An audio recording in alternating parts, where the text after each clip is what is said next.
आपने जो पीछे बातें कही कल्टीवेट करने की, जो हमने पिछले सेशन में भी देखा, कल्टीवेट करना इस एटमॉस्फेयर को, इस रग़बत को खुदा की बात सुनने के लिए हम तैयार हों, कलीसिया तैयार हो, ख़ानदानी सतह पे, कपल्स की सतह पे, अज़दवाजी सतह पे, कौमी सतह पे, कलीसिया सतह पे, शहर की सतह पे।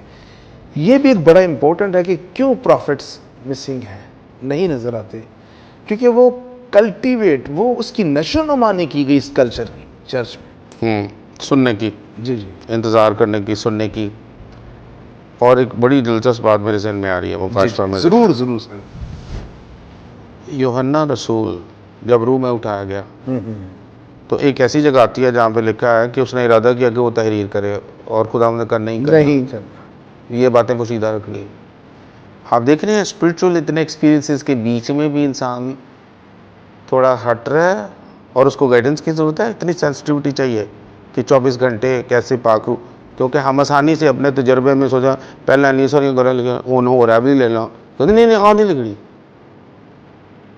और इसके लिए आवाज़ आई है, इतनी सेंसिटिविटी चाहिए पाखरू के साथ चलने के लिए, बाप बेटे रूल कुदस के साथ। एक गीत लिखने का मौका मिला, बहुत से गीत खुदा ने दिए हैं। मेरा बाप हर पल मेरे साथ रहता है, मैं उसका प्यारा बेटा हूँ, वो मुझसे कहता है।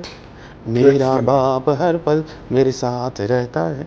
यीशु ने कहा मैं खुद से कुछ नहीं करता, जो बाप को करते देखता हूँ वो करता हूँ। इसका मतलब है कि सब्बत के दिन चारपाई नहीं उठवानी थी, लेकिन पापा ने मुझे दिखाया था कि चारपाई उठवाना और ये वाला बंदा होगा। मैं खुद से कुछ नहीं करता, जो बाप को करते देखा वो कर। इतनी सेंसिटिविटी यार। सिर्फ वो बीमार अच्छा नहीं करता था, वो ये भी पूछ के करता था कि अन्य सरे होंगे तो किन्नू अब्बा जी ठीक करना है।